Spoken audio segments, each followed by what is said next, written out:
Bienvenidos a este video. Aquí analizaremos esos misterios mágico-esotéricos que están develados solo en una parte, quizá la parte más convencional, la más usual. Por lo tanto, es una información incompleta. Nuestro tema de hoy, el Tetragrammaton, su misterio, su verdad, su mentira. Hablaremos sobre su parte oscura y siniestra que nadie cuenta o nadie dice. Todos sabemos que a toda imagen física, al acercársele una luz, ya sea natural o artificial, ésta refleja una sombra, pero esa sombra no siempre refleja la imagen principal. Esa sombra suele ser engañosa. Por lo tanto, esa sombra es digna de ser observada con detenimiento y con cautela. Este principio suele usarse o aplicarse en la simbología oculta y hermética. Un símbolo, una imagen, un sigil, guarda secretamente elementos que el ojo físico no ve o nuestra mente no lo comprende. Solo aquellos que, utilizando más de los 5 sentidos, pueden entender su real y total significado. Entonces comprendemos que esa imagen o símbolo puede tener una dualidad que no sabíamos que tenía o existía, o simplemente no era lo que nos decían o nos hacían creer. Así es el misterio del Tetragrammaton. No vamos a hablar de lo que ya está escrito en tantos libros esotéricos, videos o páginas de internet, que por cierto todo ello es repetitivo y en algunos casos, y debo decirlo, muestran una exagerada exaltación de acreditarle al Tetragrammaton un significado total al Dios Jehová y a sus energías angelicales, positivas o blancas. Esto es solo ver la parte de un todo, es solo ver la imagen y no la sombra.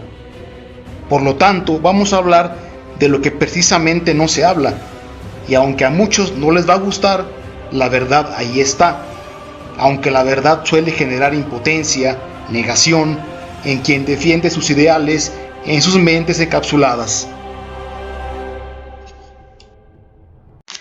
El Tetragrammaton, tal como se conoce hoy en día, el cual tiene como base un pentáculo, y aunque están unidos o combinados, no son lo mismo. Ambos aparecen en diferentes etapas de la historia, no muy distanciada por cierto, pero más bien a través de la misma historia se van fusionando y pasando por diversas preparaciones mágico-alquimistas hasta lograr la imagen que representa hoy en día.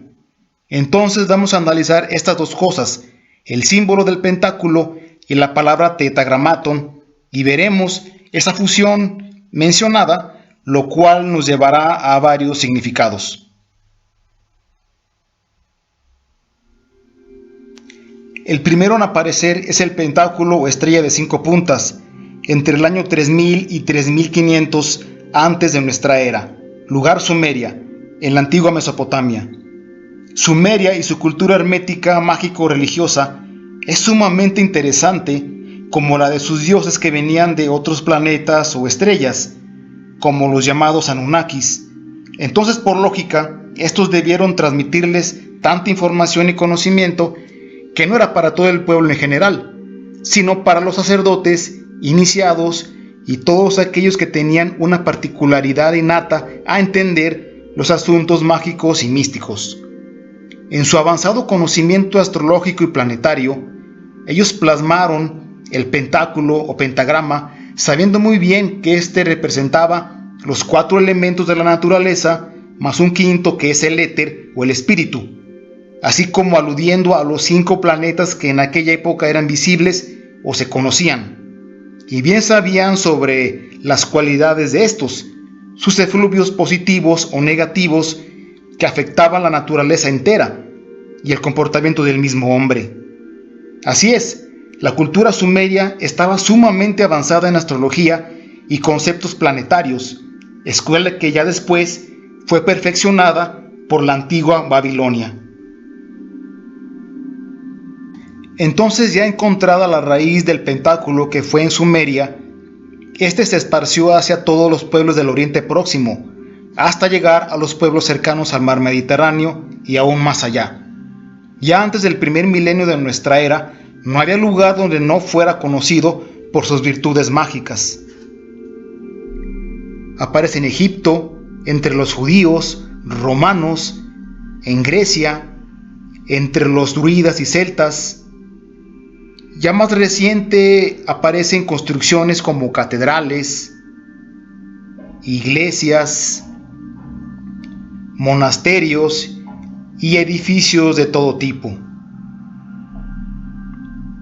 También ya aparece en tratados herméticos y esotéricos hacia la Edad Media, después entre órdenes místicas como los Rosacruces y la masonería, y hasta en los cultos satánicos, usando el pentáculo invertido. Y vale la pena aquí hacer una pausa para observar que el pentáculo ya había aparecido anteriormente de una forma invertida, como lo vimos en algunas imágenes, sin que esto tenga una connotación diabólica o satánica. Es decir, es falso que un pentagrama o pentáculo invertido atraiga demonios y al ponerlo derecho, éste los repele. Lo que es indudable que sí representa una protección. Resumiendo la imagen del pentáculo o pentagrama, desde su aparición en la antigua Sumeria hasta la fecha de hoy, no hay lugar o continente en la Tierra donde no se le conozca, y hasta hoy sigue teniendo esa fuerza para ser considerado básico en los cultos de magia elemental y bajo el concepto de protección contra las malas energías.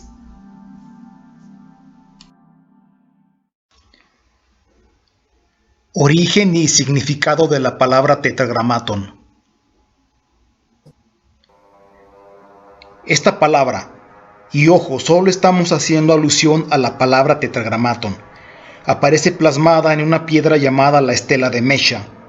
Mesha era un rey del pueblo de Moab hacia el 900 a.C., aunque esta palabra ya era conocida y mencionada antes de esa época, pero es hasta la mencionada piedra cuando se le da la primera fecha de aparición.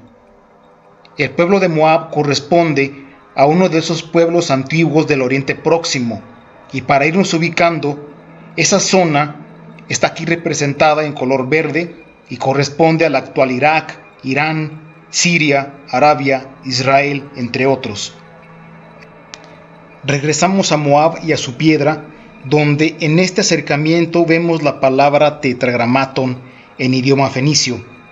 El idioma fenicio, el hebreo, el arameo, entre otros, vienen de la misma lengua semítica, y así vamos a seguir viendo una cantidad de similitudes de esa época y por lo tanto de los pueblos del Oriente Próximo. Estas 4 letras que están en hebreo, que significan tetragramatón, son las que aparecen en el lado derecho o brazo derecho de la imagen. Tetragramatón en griego significa palabra de 4 letras, lo cual está representada aquí en la primera línea, recordando que en el antiguo alfabeto hebreo no existían las vocales, entonces representan las letras Y, H, W, H. Estas significan Yahweh. La palabra Yahweh fue tomada por los judíos hebreos para así nombrar a su Dios Yahvé o Jehová. Retomando la zona del Oriente Próximo, la cual también es llamada el Levante Mediterráneo, por su cercanía a este, haciendo referencia a los pueblos que habitaban esta zona, como Moab, donde fue descubierta la piedra o estela de Mesha, mencionada anteriormente, estaban otros pueblos y culturas provenientes o influenciados por Mesopotamia, que eran Asiria y Caldea. Entre ellos, más hacia el mar Mediterráneo, estaba un particular pueblo llamado Canaán. No perdamos de vista que los israelitas provienen de esta zona y tienen mucha influencia de ella. Entonces vamos a ver al pueblo de Canaán, en especial su religión politeísta. Los cananitas tenían como su principal dios a El, que significa padre de todos los dioses. El dios El tenía su consorte la diosa Asherá o Aserá, cuyo culto le viene de la diosa Astarte o Istar, muy nombradas en Babilonia, pero son provenientes del antiguo panteón sumerio. El dios El y la diosa Asherá tenían un hijo, el dios Baal, que significa amo o señor en lengua semítica, y era representado como un joven guerrero o un toro joven, mientras que su padre, el dios El, se le representaba también con un gran toro con o sin alas. Entonces toda esta simbología aludida al toro representando sus dioses, que por cierto no es coincidencia, pero pocos saben que en esos tiempos la tierra estaba regida bajo la era de Tauro o Taurus. Entonces surge otra divinidad en forma de toro. Muchos coinciden que es proveniente de lo que ya era o estaba, el culto al dios Baal Moloch. Moloch significa rey o el rey, y como ya sabemos, era un dios terrible que exigía sacrificios de niños, en especial los recién nacidos. No voy a hablar de las discrepancias que puedan surgir de su culto, pero está muy documentado en pasajes bíblicos, en relatos de historiadores, griegos, romanos, aparece en la oración del rey Salomón, en su famosa conjuración de los 7, y en fin, con toda esta evidencia y otra, no me voy a extender más en detalles bibliográficos. Como vemos, el culto a Moloch apareció en Canaán aproximadamente 2000 o 1500 años antes de Cristo y se extendió por la mayoría de los pueblos cercanos al mar Mediterráneo, Fenicia, Moab, por los pueblos amonitas, filisteos, edomitas y los mismos israelitas, ya más reciente, al primer milenio en Cartago hacia el 900 antes de Cristo.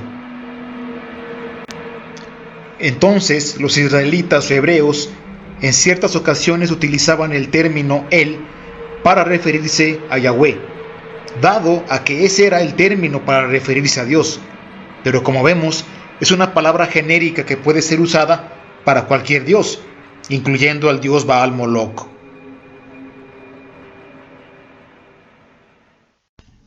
Retomando la palabra Yahweh y acorde a un exhaustivo estudio de esta palabra y su culto, este aparece en la edad de hierro o bronce aproximadamente 3000 años antes de nuestra era. Entonces se encaja perfectamente entre los pueblos del Oriente Próximo.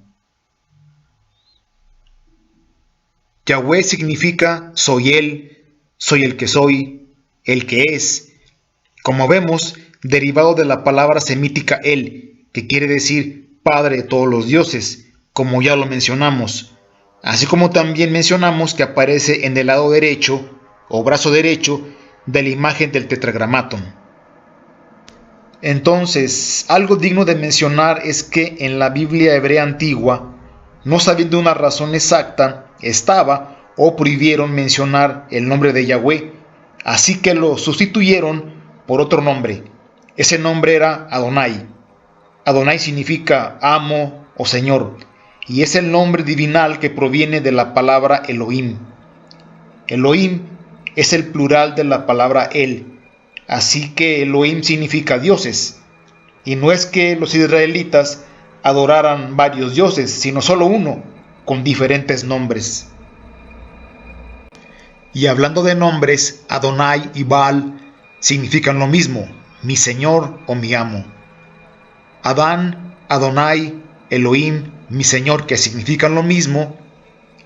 Esta palabra viene escrita en hebreo en la parte izquierda o brazo izquierdo del tetragramatón.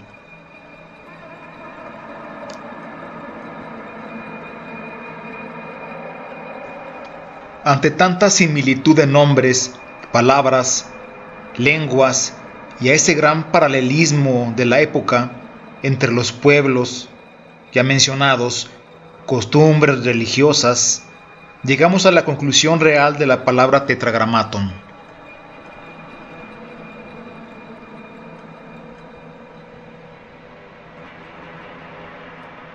El tetragramatón significa o representa un dios en cualquier sentido, ya sea el dios único de los judíos y cristianos o el dios Baal Moloch de la corte infernal. Obviamente los historiadores y algunos esoteristas, la gente en general, solo ve la parte que a ellos les gustaría ver. Por lo tanto, pienso que el tetragramatón ha sido utilizado inocentemente, dándole solo connotaciones de Jehová, de luz, de magia blanca, cuando en realidad también dentro de ese mismo tetragramatón tiene muchos aspectos satánicos y diabólicos. Y como vemos, no es necesario voltearlo de cabeza como se creía para representar un sentido malévolo o de magia negra. Es más, el tetragramatón es un símbolo tan bien estructurado y confeccionado por una inteligencia suprema, de modo que puede confundir y engañar a la gente, haciéndoles creer que es un símbolo de luz e inofensivo.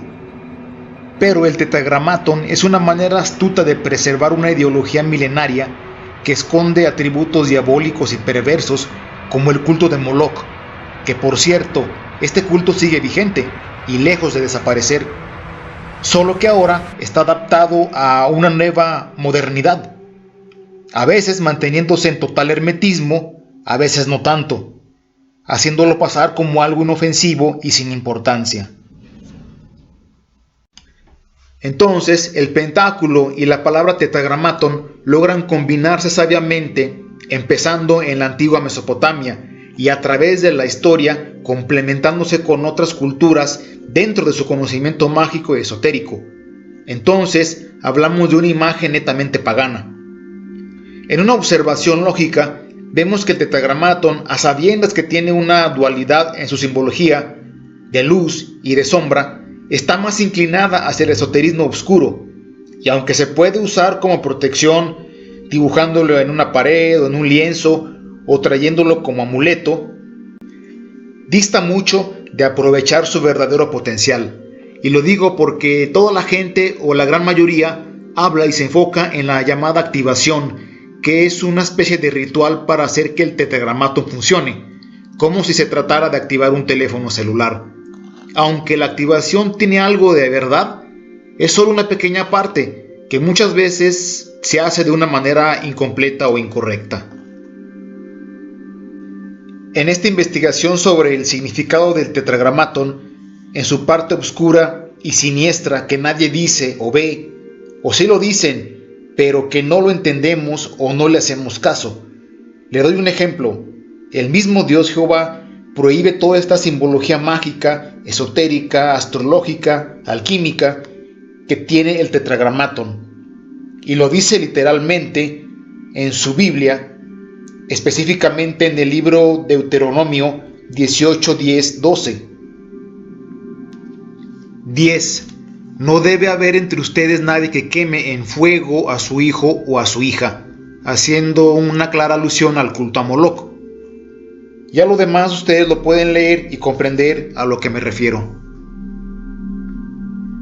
Ya para finalizar este video, a manera de información sobre el real significado del Tetragrammaton, lo cual llamaré el gran lobo disfrazado de oveja, está corroborado con datos históricos escritos desde los más antiguos, empezando por la cultura sumeria, y gracias a los descubrimientos arqueológicos modernos que descifraron sus costumbres y secretos, escritos en esas famosas tablillas de barro o arcilla. También a los varios pasajes bíblicos que hablan sobre los pueblos del Oriente Próximo, sus cultos, su religión, los relatos de historiadores griegos y romanos, entre otros, tratados antiguos, esotéricos con datos y fechas relevantes, sin dejar de tomar en cuenta los mitos y las leyendas en torno a todos estos hechos provenientes de la antigüedad, conservados y transmitidos a través del tiempo hasta nuestros días. Y no nos vayamos con una idea errónea que al decir la palabra mito, esta no sea una realidad. Recordemos que la realidad puede superar al mito o a la ficción.